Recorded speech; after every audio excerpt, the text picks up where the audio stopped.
Boa tarde, crianças. Estamos iniciando a nossa aula de língua portuguesa de hoje, dia 8/10, quinta-feira.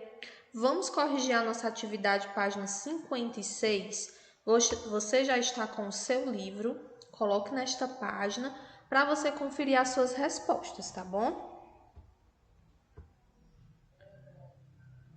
Na página 56, nós observamos aqui a primeira pergunta e todas essas perguntas são sobre o texto que nós lemos, O Jogo da Cabra Cega, certo?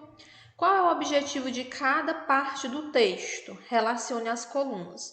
Nós observamos que esse texto, ele tem instruções, que é exatamente aquilo que é o comando, certo? As etapas que o jogador deve seguir, ok? Essas são as instruções.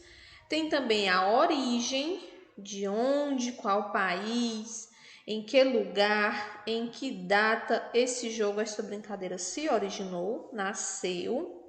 E também as regras, tá certo? As regras do jogo que todos os jogadores devem seguir, tá bom?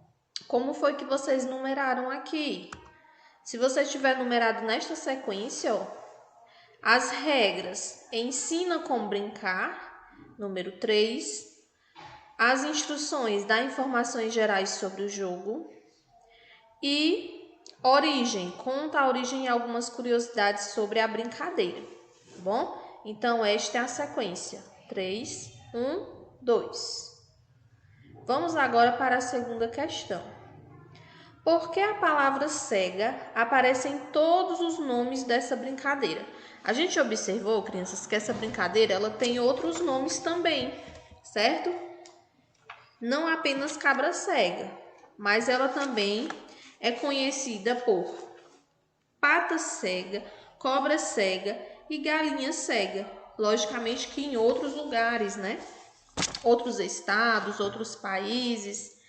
E qual é a palavra que aparece em todos esses nomes? A palavra cega. E por que isso acontece? Porque os participantes ficam com os olhos vendados, eles não podem ver, certo? Para tentar alcançar outros jogadores, eles precisam estar com os olhos vendados, eles não podem enxergar, até eles alcançarem outra pessoa que será sucessivamente cabra cega também, certo? Qual é o único material necessário para que essa brincadeira aconteça? Uma venda, tá bom? Brincadeira bem simples, só precisa de uma venda para colocar nos olhos do participante. E essa brincadeira ela é recente ou ela é antiga? Você iria retirar um trechinho do texto para comprovar a sua resposta, tá bom? Como é esse trecho? Você teria que voltar no texto, ler e lá tirar uma frase de lá que comprovasse que essa brincadeira era antiga. A idade, o ano em que ela surgiu, certo? Para comprovar a sua resposta. Esta brincadeira, crianças, é antiga. Como é que nós podemos saber? Lá do texto, eu retirei essa parte. Acredita-se que a brincadeira tenha se originado durante a dinastia Zhou, na China, por volta do ano 500 a.C. Esse trecho está lá na parte origem, certo? Que é mostrado onde esta brincadeira se originou e também o ano. 500 a.C., crianças, é bastante, ó, faz bastante tempo, é bastante antiga, né? Onde ela era uma espécie de jogo, certo? Em que os adultos eles jogavam como uma forma de lazer, de se entreter, tá certo? Então é bastante antiga por isso. 500 antes de Cristo, nossa, faz muito, muito, muito tempo mesmo, né?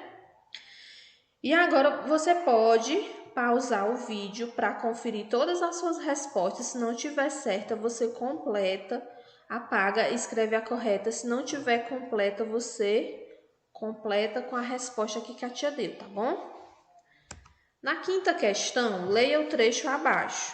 É muito importante definir bem os limites da brincadeira e retirar do espaço qualquer objeto que possa oferecer riscos às crianças. Esta parte aqui, esse trechinho, essa informação, que é uma informação muito importante, não pode ter objetos móveis próximos ali. Por quê? Porque o participante que está com os olhos vendados não vai enxergar, não vai saber se desviar desses obstáculos, né?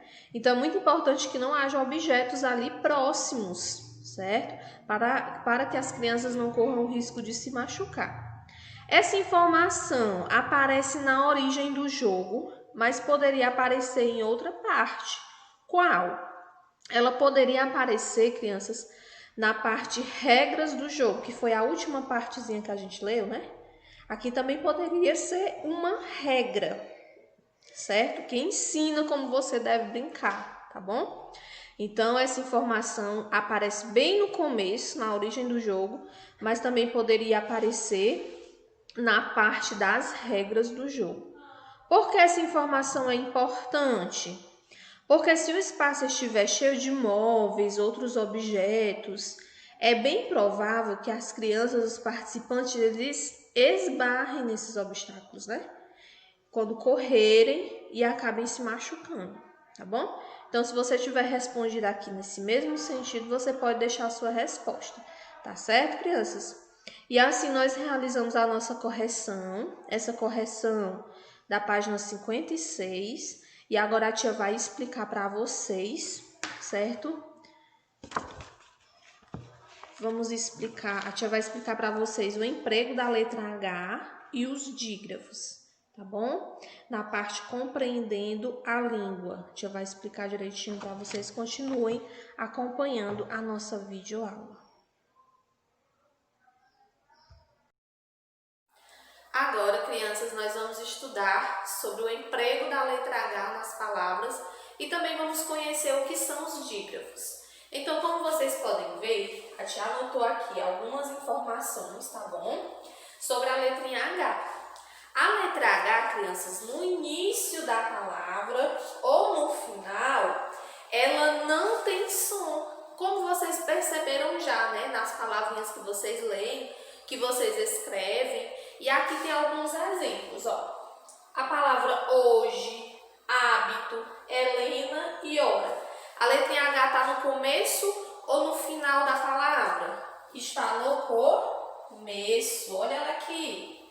Hoje, hábito, Helena e hora. Se eu tirasse a letra H, mudaria alguma coisa na palavra? O som da palavra mudaria? Não, porque aqui a letrinha H não tem som, certo? Mas estas palavras, elas são escritas com H. Você sabe que elas são escritas com H, tá certo? Também palavras que tem H no final, esse H não tem som. Como são o caso da palavrinha O, A e Eloá, que é um nome próprio, certo? Então, a primeira regrinha, H no início das palavras e no final não tem som, tá certo? O H não tem som quando ele vier no início ou no final das palavras. Agora, atenção, crianças, porque quando a letra H aparece no meio da palavra, junto com outra consoante, ela ajuda a formar a representar um som. Por exemplo, na palavra folha, se eu tirasse o H, como era que essa palavra ficaria, o som dela? Fola, ficaria fola. Então, o H aqui é primordial para que represente este som, folha, certo? Se eu tirasse aqui o H da palavra chave, ficaria cave. Então, aqui o H também é primordial, muito importante. Se eu tirasse o H da palavra ninho, ficaria nino, mudaria o som, né? Então, aqui também a letra H é muito importante, porque ela ajuda a formar um som, certo? Recapitulando, Quando a letra H vier no meio das palavras acompanhada de outra consoante, aqui veio no começo, acompanhada de outra consoante, ela ajuda a representar um som, tá bom? Então, espero que vocês tenham compreendido aqui o emprego da letra H. Vamos lá. Quando ela vier no começo ou no fim de palavras, ela não tem som. Mas quando ela vier no meio, acompanhada de uma consoante, ela ajuda a formar um som. Agora a tia vai explicar para vocês o que são os dígrafos, tá bom? Agora nós vamos estudar sobre os dígrafos. O que são os dígrafos, crianças? Vamos começar pelo conceito. São encontros de letras que representam um som. Di significa dois. Então, dígrafos é o encontro de duas letrinhas, certo? Que representa um som, tá bom? E nós vamos conhecer hoje, crianças, alguns dígrafos formados pela letrinha H, ó. Dígrafo NH, dígrafo CH e dígrafo LH, tá bom? Esses são 3 dígrafos formados pela letrinha H. Exemplo de palavras, nós temos dígrafo aqui na palavra bolha, chapéu e tinha. Observe, crianças, que os dígrafos NH, CH e LH não se separam, tá bom? Eu não posso separar esses dígrafos dessa forma, ó. Não posso, certo? Não se separa. A maneira correta é esta daqui, ó. Fica juntinho esses dígrafos. Olha aqui na palavra bolha. Bolha, LH. Chapéu, CH. Pel, tinha. Então, dígrafos formados pela letrinha H, que são os dígrafos NH, CH e LH, na separação de sílabas eles não se separam, ficam juntinhos aqui, ó. Agora, outros exemplos de dígrafos, crianças, são os formados pela letrinha RR e pela letrinha SS, tá bom? São dígrafos também, certo? Agora, nesses dígrafos RR e SS, agora sim, se separam. Palavra arroz, arroz. Palavra assado, assado. Palavra pássaro, pássaro. Então, você observar aqui que o RR, eles se separaram. SS se separaram também. Tá bom? Então, os dígrafos RR e SS, eles se separam na separação silábica. Eles não podem ficar juntos. Tá bom? Esses foram os dígrafos que nós conhecemos hoje. Espero que vocês tenham compreendido. E quando for fazer a atividade, qualquer dúvida, pode chamar a tia, que a tia está disponível, tá bom? Boa atividade, até a próxima aula.